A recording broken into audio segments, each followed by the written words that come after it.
She was 11 when she started. The man who brought her into the trade had the same last name, the same patronymic, the same mother. He called himself her trainer. The letter arrived at the magazine in a manila envelope with a Saratov postmark. 5 pages in a girl's handwriting. The girl was 16. She had AIDS. She was writing between 2 doses, she said, because there was not going to be much more time and there were things she wanted other girls to know. I read it once. I put it down. I lit a Cosmos and looked at the wall for about a minute.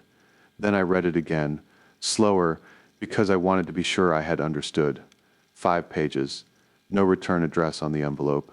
Just the city, Saratov, a river town about 1,000 kilometers down the Volga. I knew a few editors there, but I did not know any 16-year-old girls. The paper was the kind they sell in school stationery shops, lined. But the lines were not followed. She wrote in a girl's hand round letters, careful at the start, getting messier as she went. The page numbers in the upper corners were drawn inside small circles, the way a careful student draws them on a test. In the corner of page 1 she had written today's date. She did not write the year. I noted that and went on. Her first line was an apology. She apologized for taking up our time. She said she was writing because she had read a piece in the magazine the month before about another girl, also a prostitute, also young, who had been pulled out of that life by someone who had cared enough to do it. She said she did not understand that other girl. She said the other girl could still get out. She said she was writing to explain why she could not. I made tea. I read on. She told the story in the order it happened. She did not editorialize. She had the writer's instinct of a child reporting facts to a stricter adult. 11 years old. A cafe in her neighborhood. Her older brother, 3 or 4 years older, was the one who ran the discos there. He had a lot of friends, she wrote. The kind of friends that, in her phrase, harden you. She used the word the way she would have used it for steel, like becoming tempered, like being made into something you were not before. That does not bend the same way after. Her brother had walked her into the cafe one evening to dance. She was 11 and she liked it. She liked the music and the lights and the way the older girls did their hair. The first night nothing happened. The second night, also nothing. By the 5th or 6th night, something happened. She did not describe what. She wrote the next sentence in the past tense and the matter-of-fact way you would write about getting your first job. She had begun working, she said, at the cafe. Her brother was kind and explained how to do it. He told her which men she could go with and which she could not. He told her how much to charge. He told her it would get easier. He was not lying. It did get easier. By 12, she was no longer asking him for permission about which men. By 13, she had gonorrhea. The letter mentioned this in a parenthesis, between the year she dropped out of school and the year her father left. She wrote about the gonorrhea the way another girl her age might mention a broken finger from a playground, a thing that happened, a thing that was treated, a thing she hardly thought about now. Her father left at 13 also. She did not know where he went. He had been drinking for a while and had been beating her mother for longer than that, and one morning he was not there. That was that. She did not write that she missed him. Her mother died when she was 14. She did not say of what. After her mother died, she wrote, she began sleeping with her brother. I read that sentence 3 times, in case I had read it wrong. I had not. She did not explain why, and she did not justify it. She wrote it in the same voice as the gonorrhea and the father leaving, a thing that happened. The brother who had brought her into the cafe at 11 was now her only family, and she was now sleeping with him at 14. She made no comment on this. She moved on to the next thing. The next thing was the man who gave her AIDS. She called him an uncle, in quotes, the way she had called her brother a trainer. A Japanese visitor, she wrote. Older, polite. He had taken her to a hotel that had marble in the lobby. He had been kind to her in the way that some clients were kind, and he had paid her well, and somewhere in the hour they had spent together, he had given her a thing that was now killing her. She used the word gift, in quotes. She said she should be grateful to him. That was all she wrote about him. She wrote next about the present moment, about where she was when she sat down to write the letter. She was, she said, in a hotel room in Saratov, visiting a man. The man was not afraid of her. She said because he used imported condoms. She said this without any tone at all.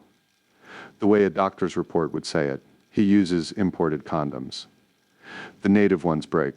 She had to finish the letter soon, she wrote, because it was time for her dose. She had been alive, she said, for 5 years now without being alive. She just existed. She was not afraid of dying. What she was afraid of, she said, were the other girls. The ones who were 11 now, the way she had been.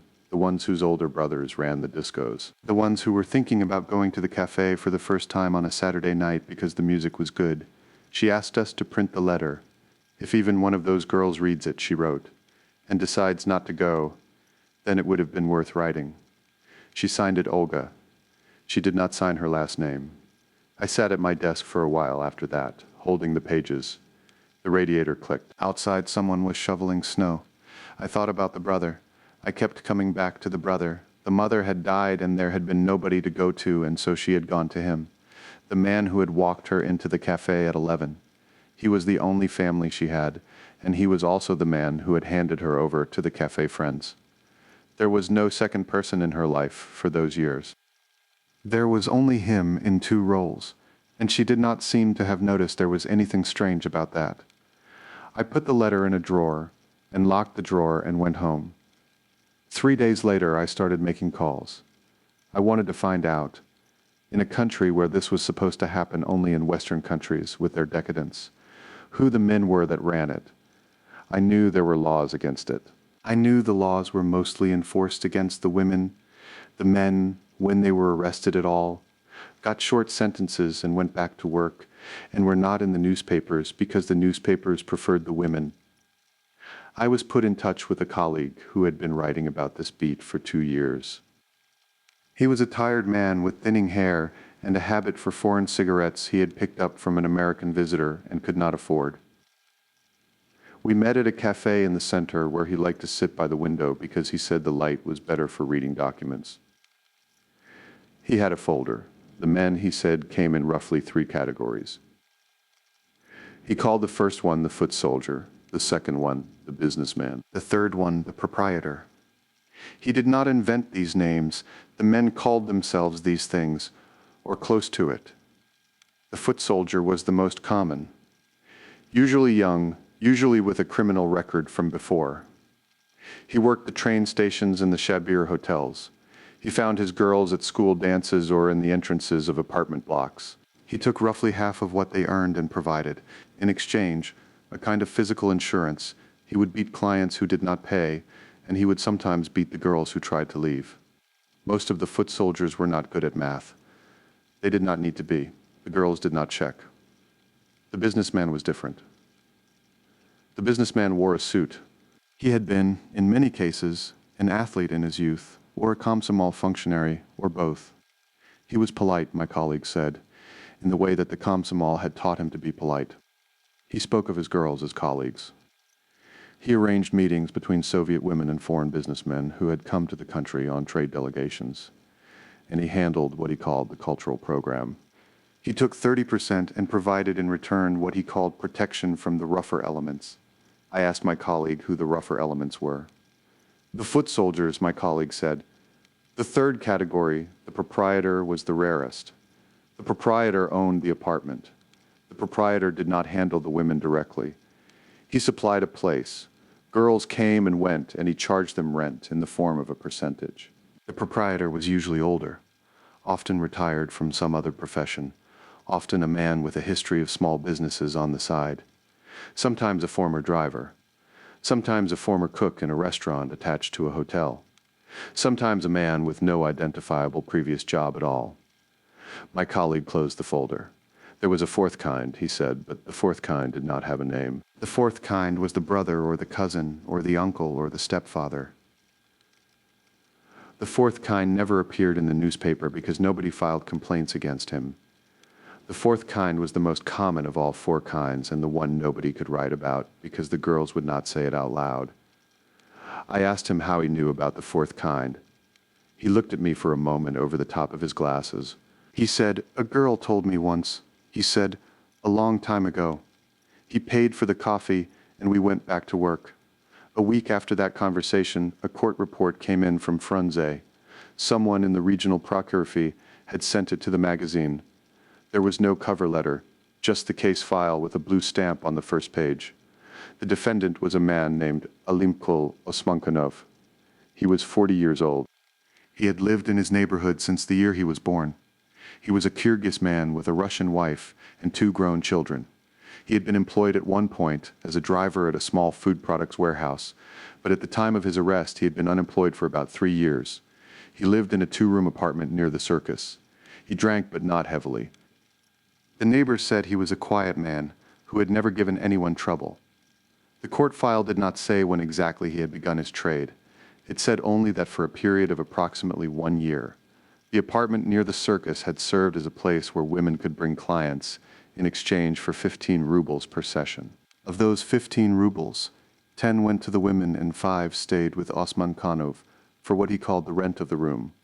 The rent included sheets, sometimes tea, and a kind of bouncer service from his nephew, who lived nearby and could be summoned if needed. The witnesses confirmed a number of other details that the court found important enough to record. A woman the file called Sonia had worked the apartment for approximately 1 month. By the apartment's own logbook, she had served 35 clients in that month. Most of the clients were foreigners. The logbook was kept by Osmankanov in a school exercise book.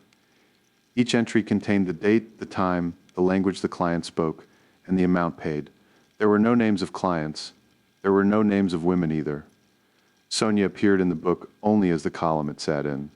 I read the logbook entry by entry. It had the discipline of an accountant. The handwriting was the same on every page.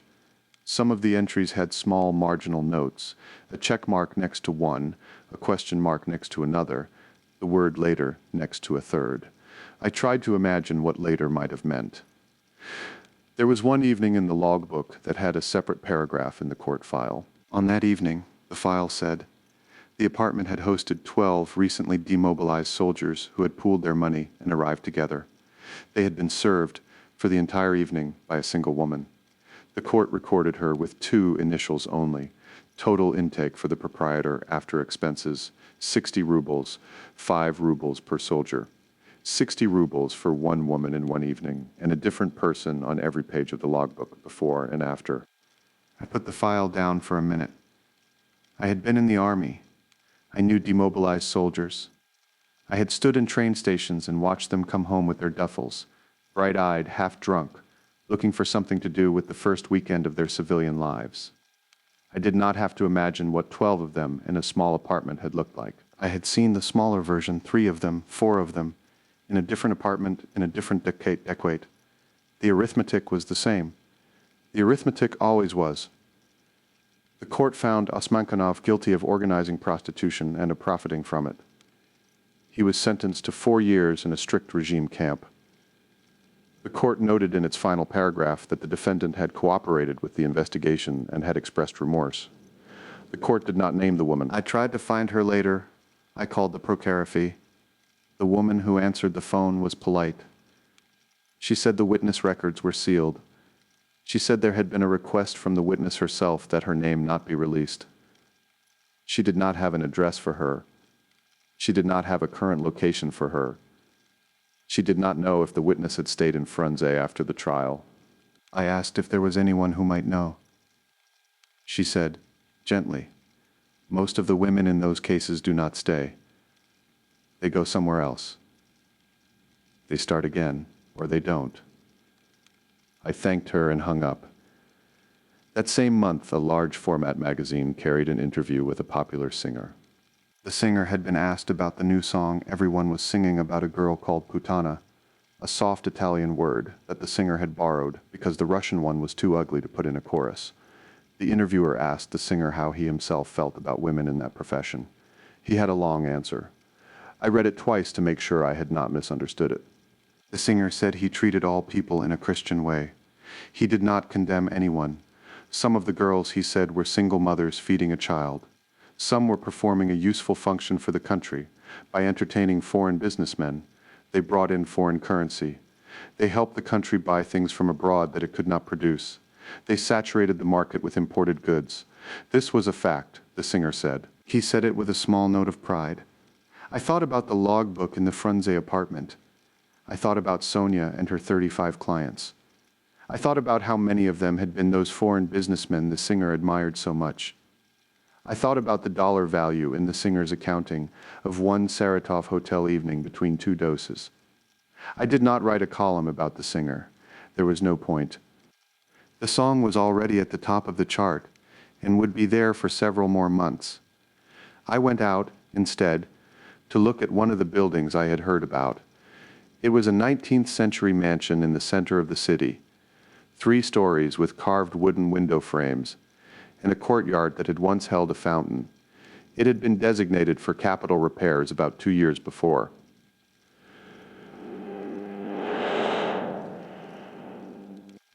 The residents had been moved out and the renovation had not yet started, in the way that renovations in this country sometimes did not start. The windows had been boarded up at first and then unboarded by people who had come in through the back. A photographer I knew had shown me the contact sheets the previous winter. The pictures showed a stairwell with broken bottles on the steps. They showed a kitchen with a gas ring still attached to the wall, surrounded by mattresses. They showed a corridor where someone had drawn, in charcoal, the kind of cartoon you see in school bathrooms. In one of the pictures, in a corner of one of the rooms, there was an old sofa. It had been left behind by the previous tenants because nobody had wanted to take it. It was upholstered in a brown velvet that had gone bald at the armrests. In the picture you could see the shape of it under a blanket that someone had thrown over it. The blanket was patterned with small flowers. That sofa, the photographer had told me, was where the girls earned their money. The boys, the ones who needed money for the chemicals they took, sold pirated newspapers and erotic magazines near the train stations. The girls who needed the money for the same things used the sofa. I had not gone inside. I went that day only as far as the courtyard. I stood there for a few minutes looking at the windows. There was a girl, maybe 15, smoking on a windowsill on the second floor. She did not see me. She was looking at something across the courtyard that I could not see. I did not know what she was looking at. She was looking at it for a long time. I went home. A few weeks after the Saratov letter, another letter arrived. It had been forwarded from a different magazine office in the Crimea. The woman who had written it asked us not to use her real name. She gave us only an initial. She was 26 years old. She wrote. She had been a prostitute too. She wrote because she had heard about Olga's letter, although our magazine had not printed it yet, and word had reached her from a friend who had heard about it from someone in the Saratov office, in the way that information moves between editorial rooms in this country. She had not seen the letter herself, but she wanted us to know that what Olga said about there being no way out was not entirely true. She wrote the story of how she had ended up on the street. She had been 16. A boy at her school, who she had thought was her friend, had asked her to come for a ride on his motorcycle. He had brought 4 other boys with him. They had taken her out of town and into a forest planting, and they had passed her between them, all 5 of them, in turn. They had left her in the forest at the end. She had walked back to a road and someone had picked her up, and she had not told anyone what had happened, because in her town in the Crimea you did not tell anyone these things. A week later, she wrote, the nightmare began. She used the same word that Olga had used. The same hardening, the same training. After what had happened in the forest, she said, she stopped believing she belonged to herself. She started taking clients within a month. She did this for 8 years. She wrote nothing about those 8 years in the letter except that they had been clients, humiliations and dirt, and that the word she most associated with them was loud. Then she had met a man. She did not say what kind of man. She did not say how. She wrote that he had helped her. That was her phrase. She had needed help and he had given it to her. And after some time she had been able to leave the street and to eventually marry him, and that they had a child now, and that she was writing to us from the kitchen of a small apartment, where the child was asleep in the next room. She did not understand Olga, she wrote. I read that line a few times. She had used the same word that Olga had used about her. She did not understand Olga. Olga had not understood her. They were both right, in a way. The one who had gotten out could not see from where she now sat. the door that the one who had not gotten out was looking at, the door that for one of them had opened and for the other had stayed closed. Each of them looked at the other and saw a person who had decided differently about a door they were both standing in front of, and neither of them seemed to know that the door was not the same door. I filed the second letter next to the first. That night, after I had locked the office, I walked back home along the boulevard. It had started snowing, the kind of small, dry snow that does not stick. The light from the street lamps was that yellow color that the lamps in our city were always that yellow, regardless of what they did to them. I passed the cafe where my colleague and I had met. It was closed. The chairs were upside down on the tables. I thought about Saratov. I tried to picture the hotel room. I had stayed in those hotels. I knew them. I knew the dark wood furniture and the heavy curtains in the window that did not quite close. I knew the small writing desk in the corner with the lamp that did not work. I tried to picture Olga at the desk. I could not get her face. She had not sent a photograph. She was 16 and she had AIDS, and I was making her up out of every other 16-year-old girl I had ever seen on a metro platform. I thought about the man she was visiting in Saratov, the one with the imported condoms. The native ones break, she had written, not as a complaint, as a piece of information she had thought we should have. He was, in her accounting, a careful man, a man who took precautions. A man who knew about her condition and continued to see her anyway, because he had taken precautions. He was, in his way, perhaps the kindest of all the men in her letter. That thought sat on me for a long time. I thought about her brother. I kept coming back to her brother, the one she had not named and would not name, the one who had walked her into the cafe at 11 and had been her only family at 14. The one who, in the simple math of her letter, had been both the first man in her life and the man she had returned to when there was nobody else. I could not tell from the letter where he was now. She did not say. She had not seen fit to mention what had become of him. He was, in the geometry of her life, the missing center, the place she had circled around and could not say the name of. I thought about the singer with his Italian word and his foreign currency. I thought about the sofa with the floral blanket in the boarded-up mansion. I thought about Sonia in Frunze with her 35 clients, and about the procare she filed that had not been allowed to know her name. I thought about the woman in the Crimea who had written from her kitchen. I thought about how all of these women, in all of these cities, had written letters or had not written letters, had been counted in case files or had not been counted in case files, had been given chapter numbers in the procurator's report, or had been assigned only an initial in a forwarded envelope. And I thought about how, in all of these ways, they were trying to make themselves visible to a country that had spent the last 70 years insisting that they did not exist. When I got home, I sat in my kitchen with a glass of tea and the letter in front of me. I read it one more time, all the way through. I did not feel I had understood it any better. I did not think I would, even if I read it 100 more times. I thought about the line she had used at the end, the one about the girls who were 11 now. She had asked me to print the letter so that even one of them, reading it, would decide not to go to the cafe on Saturday night. She thought that was a fair trade, one letter, one girl saved. I did not know if it was a fair trade. I did not know if the girls who were 11 now were the kind of girls who read magazines. I suspected most of them were not. I suspected the ones who needed the warning were the ones who would never see it. The ones who would see it were the ones who would not need it. I thought about printing the letter anyway. I thought about the brother out there somewhere, perhaps reading the magazine the morning the issue came out, perhaps recognizing the handwriting, perhaps not.